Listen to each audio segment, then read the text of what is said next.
Yes, sir. With the starters, with Tyrod, would you like them to play more, and have you thought about how much you'd like them to play? Well, here's the thing about the starter thing. We haven't really yet determined like who's a starter for us or who's not a starter for us right now.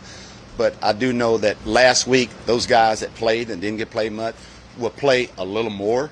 How much, we're not really sure yet. We'll determine after practice today and availability of our players to play in the game, because there was a bunch of guys that didn't play last. I think 10 to 12 guys that didn't play last week that's going to get reps this week.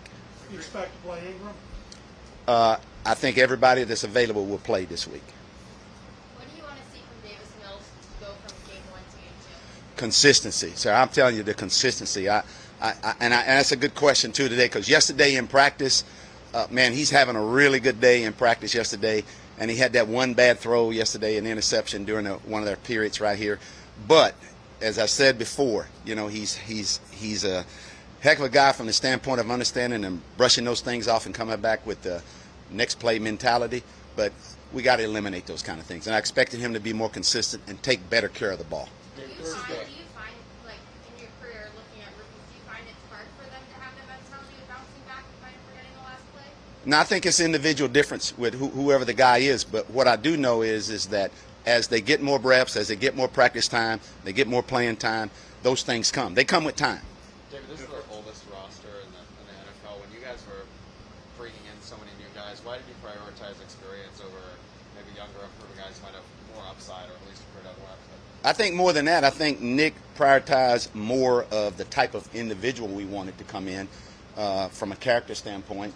Also, the fact that, you know, this is a new situation for some of those guys. Some of those guys have played a bunch in this league, but the most important thing was the fact that bringing in the right kind of people, the tough, smart kind of player, the selfless kind of player, and we brought in those kind of guys. Some of those guys just happen to be a little bit older. When new regimes take over, why do you, and you've been around the NFL for a long time, why do coaches tend to lean on guys that they've kind of coached before? What's the value of just making, if you haven't really already know? Well, there's a comfort level in guys that have been there and done that. The experience, you know, they've been through the wars, and there's, as I said, there's a really big comfort level there with guys that you know they have been there and done that. You know, in first game action, head coach Green Bay with the new staff scenario, how did that all work together? Things that you felt like went well, could work on as communicated staff? It went well. I think there are some things that we can do better at, that we will do better this week. But for the most part, I think logistically everything worked out good for us. The communication from upstairs to downstairs was good. So I expect it to be a little bit better this week. David, how concerned are you that when the season begins, it's a competitive disadvantage for players to test positive? Some say, what if it's 2 regular season games, hours and 1? Well, again, getting vaccinated is a personal decision, and we back those people that feel that way about it. If it happens, you know, the league has protocols for that. They have rules for that. And if it happens, you know, I hope it doesn't happen, but if it does happen, you know, the next man up's got to be able to play. As people have been added and come off, you've seen the team boost, and how many people decide to get vaccinated? I know our numbers have gone up and up each week. The numbers are good.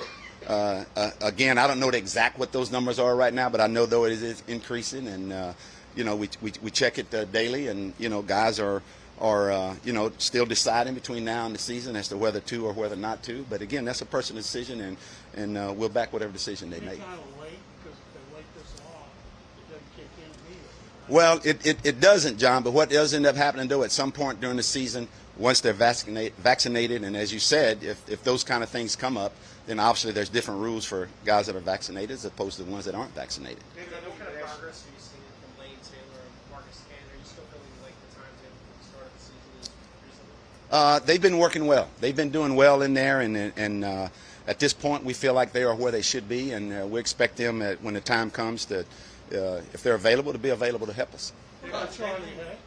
How's Charlie done? I tell you what, Charlie's one of those guys that when I came here, and this staff came here, and we went in our OTAs and went into our off-season program, I don't know if there's a player on the team that improved as much as Charlie did from the start to this point right now.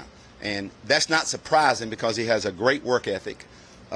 He's going into that year now where you want to see that progress made, and we're starting to see that. And that's what happens when you do what he did to be in the position that he's in right now. I know that you've been asked kind of similar questions, but in their era of 4 preseason games, week 3 was more like a regular season approach.